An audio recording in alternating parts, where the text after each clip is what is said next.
the rest. But here, in the soft light of our quiet museum, we can take a slower path.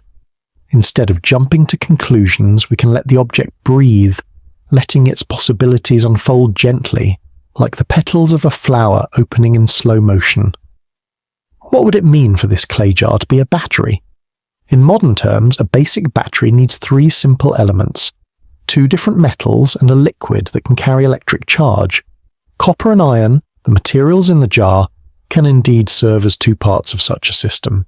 And if the jar had been filled with vinegar or some other mild acidic liquid, it could, in theory, produce a very small spark. Not enough to power anything grand, not enough to light a lamp or run a machine, but enough to create a faint tingle, a whisper of electricity that might surprise someone touching the terminals. Still, imagining this ancient jar producing a spark is not the same as proving it did. Archaeologists have found no objects from that time and place that bear the unmistakable marks of electric plating. There are no wires, no repeated sets of similar jars, no workbenches showing standardized production of such devices. It would be strange to invent an electrical tool without leaving any sign of what it was used for. That doesn't mean the idea is impossible.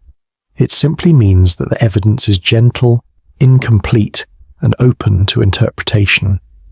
One of the most thoughtful explanations is also one of the simplest. The jar may have held sacred liquids or scrolls, used for healing rituals or ceremonial purposes. In this view, the copper cylinder might have been a container to protect something fragile, while the iron rod could have served as a stopper. Ancient civilizations often designed intricate containers for spiritual practices, vessels for blessings, curses, or prayers. If that was the purpose of this jar, the modern comparison to a battery becomes nothing more than a coincidence, a reflection of our habit of seeing familiar shapes in unfamiliar places. But even if the Baghdad battery wasn't a battery at all, it performs its own kind of magic. It teaches us how easy it is for the mind to make leaps between the past and the present. When we see something that echoes our own technology, our imaginations rush to fill in the gaps. Sometimes we see patterns because we long for them.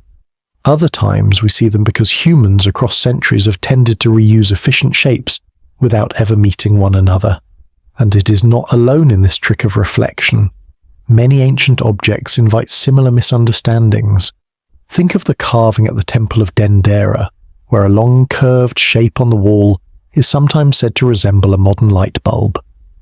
In the glow of torchlight, or now with photographs taken under electric beams, its shape does have a silhouette that reminds us of glass and filament. But most Egyptologists see it differently. They see a symbolic depiction of a sacred plant emerging from a lotus blossom. Look at how it actually played out.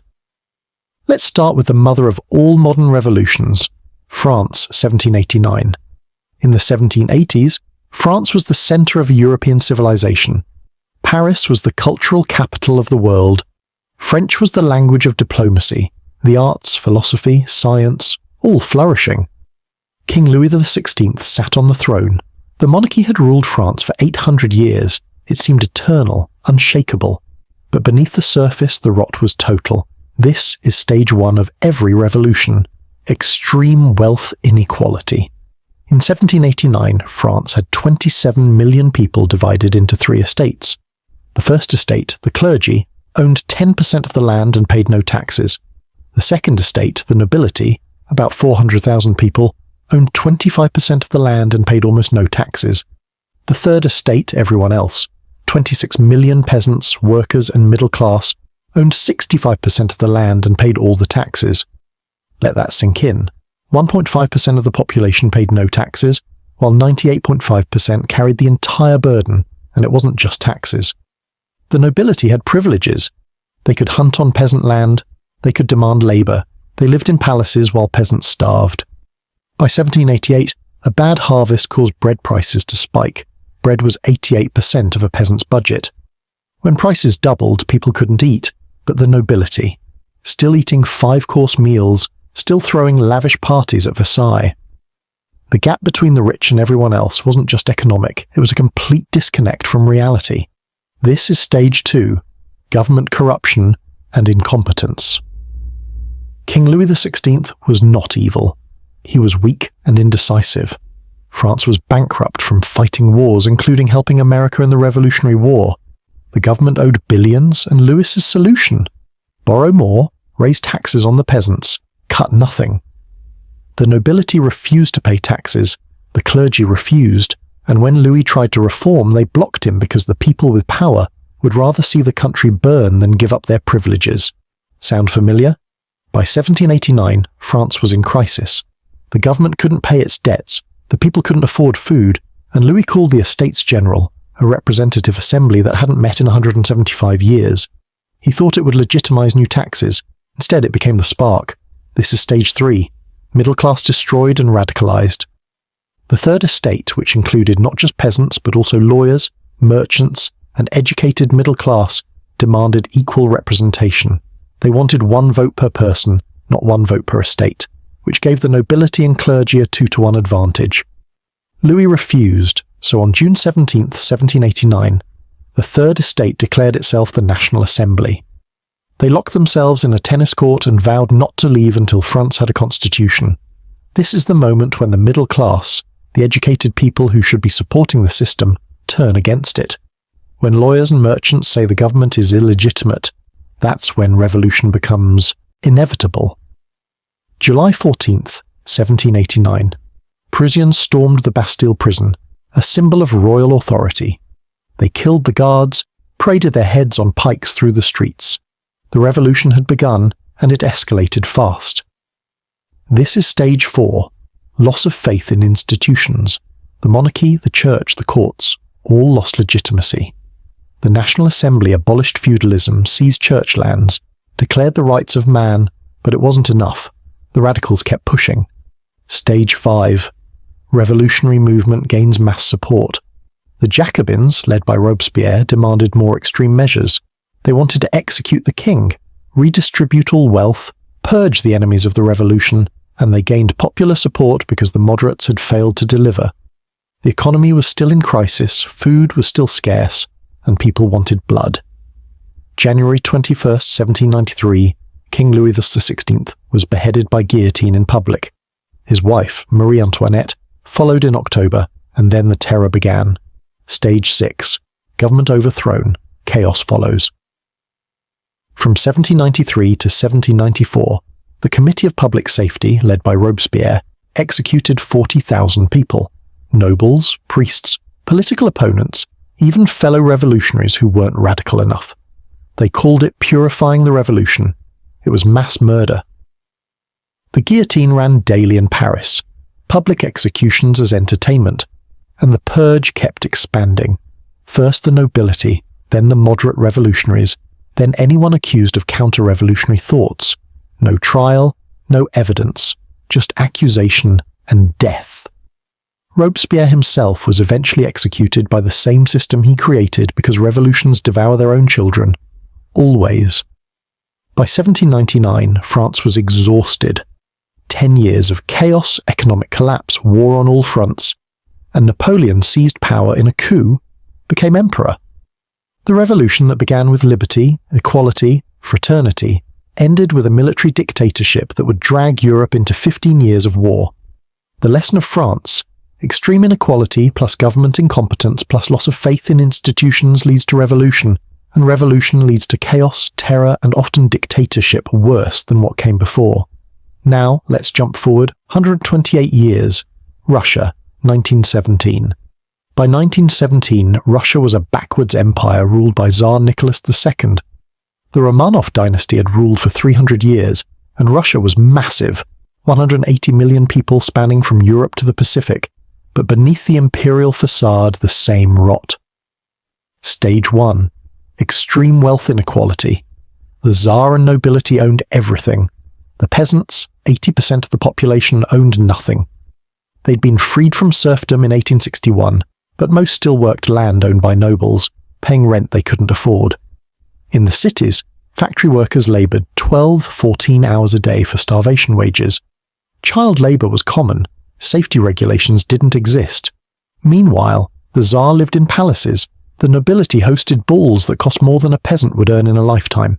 The gap wasn't just economic, It was feudal, medieval, and unsustainable.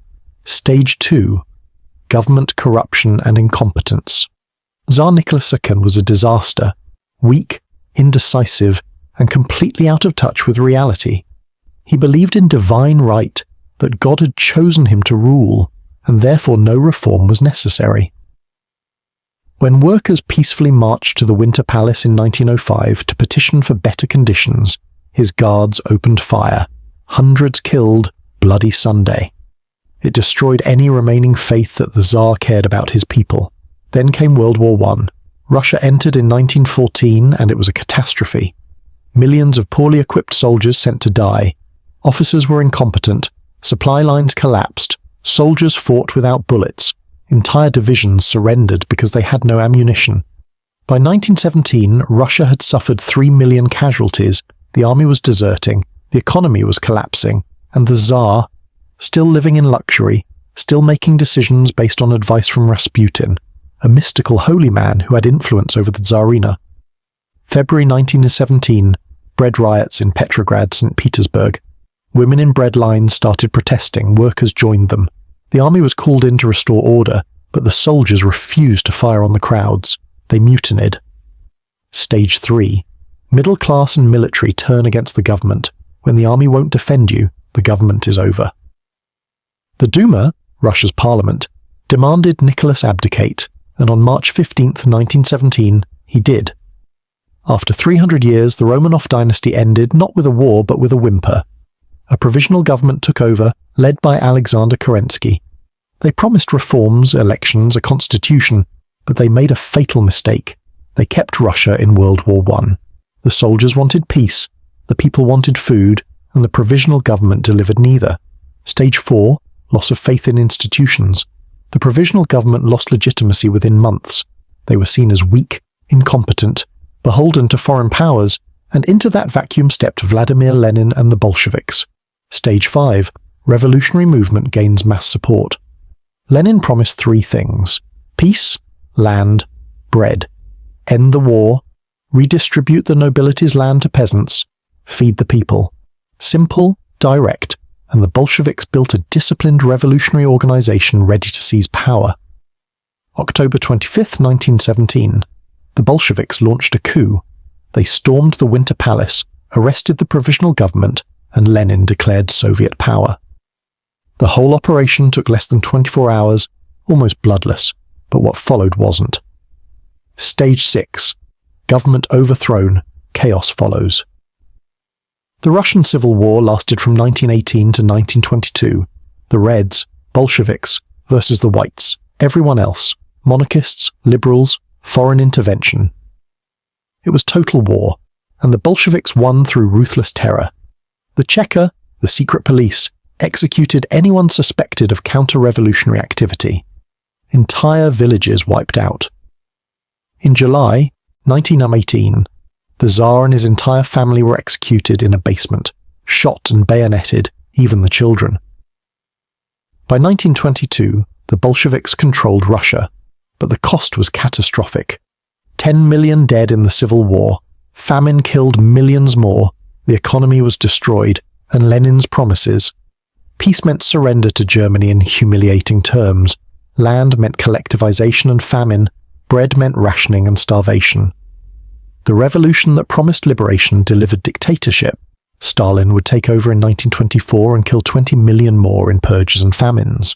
The lesson of Russia: when government incompetence meets military defeat meets revolutionary organization, the entire system can collapse in months, and what replaces it is often far worse. Now let's look at the most recent example: Cuba, 1959. This one is different because Cuba wasn't a backwards peasant society. It was a relatively prosperous country in the 1950s. Cuba had one of the highest standards of living in Latin America. Havana was called the Monte Carlo of the Caribbean. Tourism, casinos, American investment. But beneath the glamour, the same pattern. Stage 1. Extreme wealth inequality. The wealth was concentrated in Havana and among elites connected to President Fulgencio Batista's regime. The rural poor, especially in eastern Cuba, lived in poverty. Sugar plantations dominated the economy, American companies owned much of the land, and the profits flowed out of the country or into the pockets of a small elite. Meanwhile, rural Cubans had no healthcare, no education, no opportunity. The gap between Havana's nightclubs and the rural countryside was enormous. Stage 2. Government corruption and incompetence. Batista was a dictator who seized power in a 1952 coup. He cancelled elections, ruled by decree, and the corruption was total.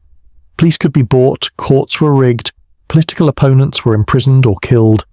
American mobsters ran the casinos with Batista's blessing, paying him a cut. The government existed to enrich Batista and his cronies, nothing else, and when people protested, the response was violence. Secret police, torture, disappearances. This created rage, especially among young, educated Cubans who saw their country being looted. Stage 3. Middle class radicalized. Fidel Castro was a lawyer from a relatively wealthy family, educated. He could have been part of the elite, but he saw the corruption and chose revolution. In 1953, he led an attack on the Moncada barracks. It failed. He was imprisoned, but at his trial he gave a speech that would inspire thousands. "History will absolve me," he said. He was released in an amnesty in 1955 and went to Mexico to plan. December 1956.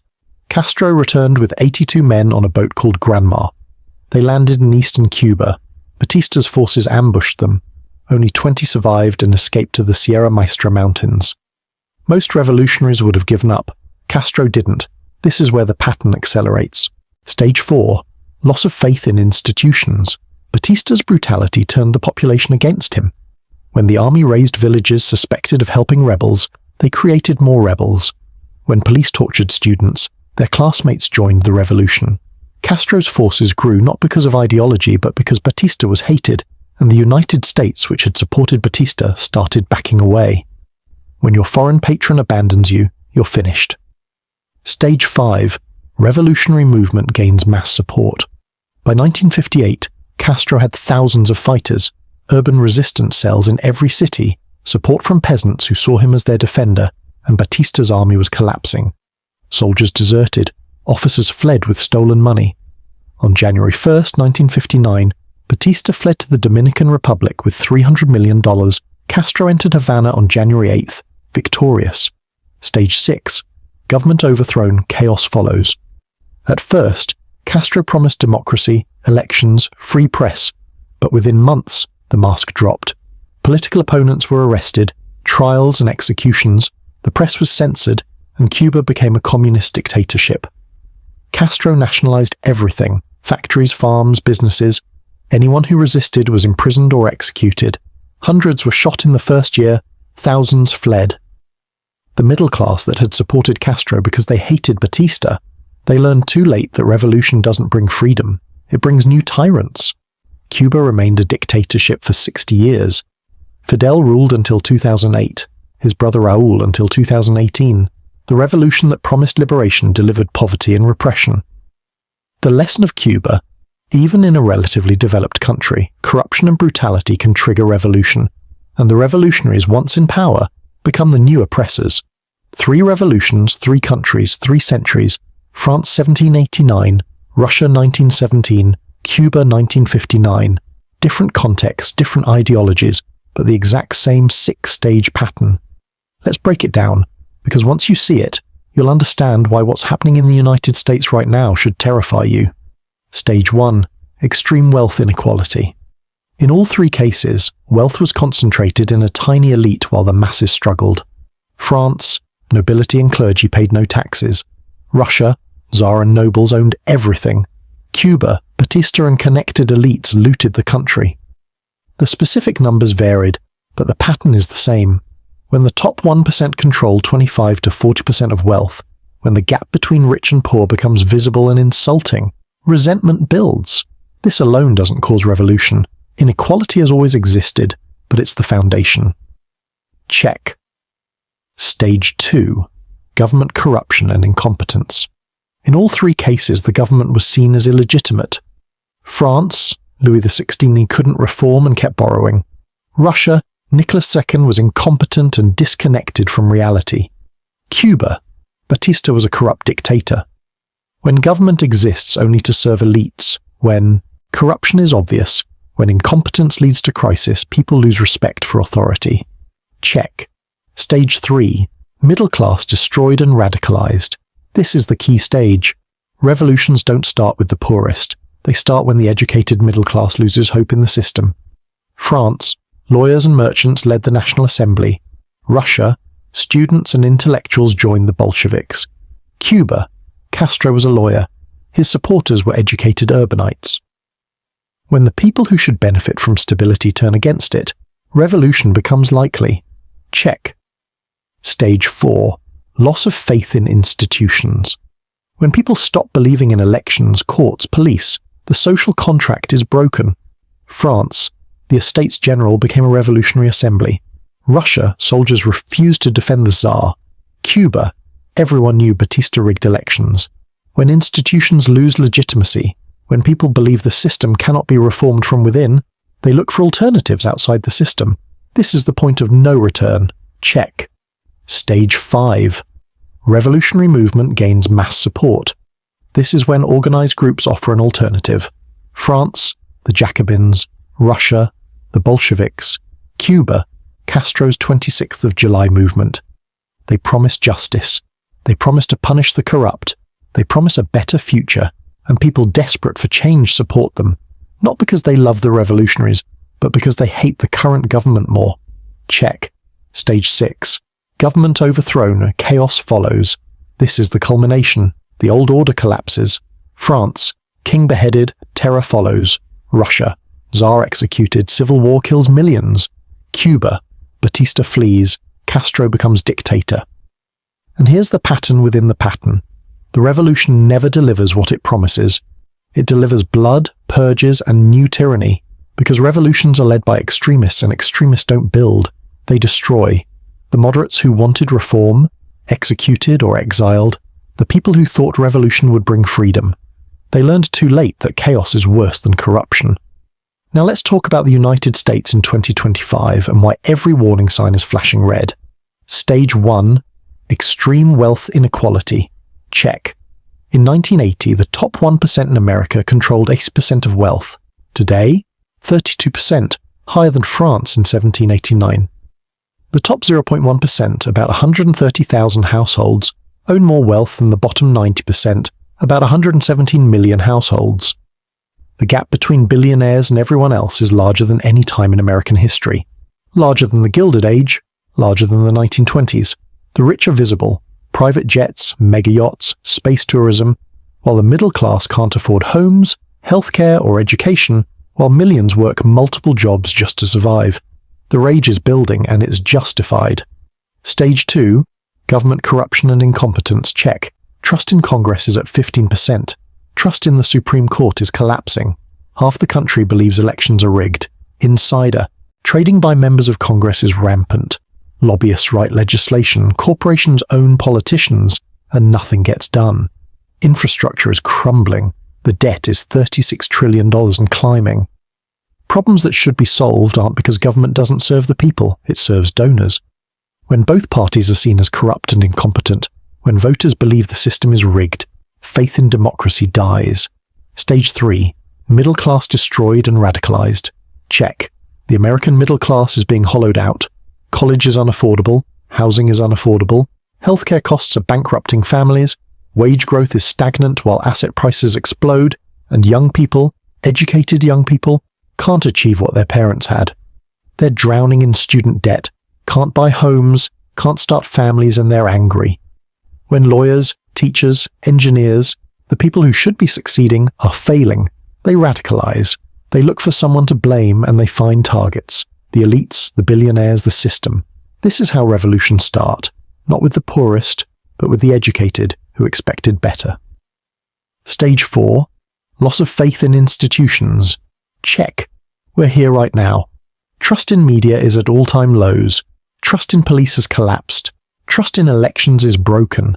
Half the country believes the 2020 election was stolen. The other half believes the January 6th riot was a coup attempt. Neither side trusts the other. Neither side believes the institutions are legitimate. The courts are seen as political. The FBI is seen as political. Everything is seen through a partisan lens. And when that happens, when people stop believing in shared institutions, the country is no longer united. It's two nations occupying the same territory, waiting for a spark. France had the Estates General, Russia had Bloody Sunday, Cuba had Batista's brutality. America? It could be anything. A contested election, an economic crash, a political assassination, a police incident that goes viral. The kindling is dry. We're just waiting for the match. We're in stage 4, and history says stage 5 comes next. Stage 5. Revolutionary movement gains mass support. This hasn't happened yet, not fully, but the pieces are forming. On the left, there's growing support for socialist policies, wealth redistribution, eat the rich rhetoric. On the right, there's growing support for authoritarianism, strongman leaders, extra legal measures. Both sides increasingly believe the system is broken beyond reform, that it needs to be torn down and rebuilt. When the moderates lose control, when the extremes gain mass support, stage 5 is here, and we're closer than most people realize.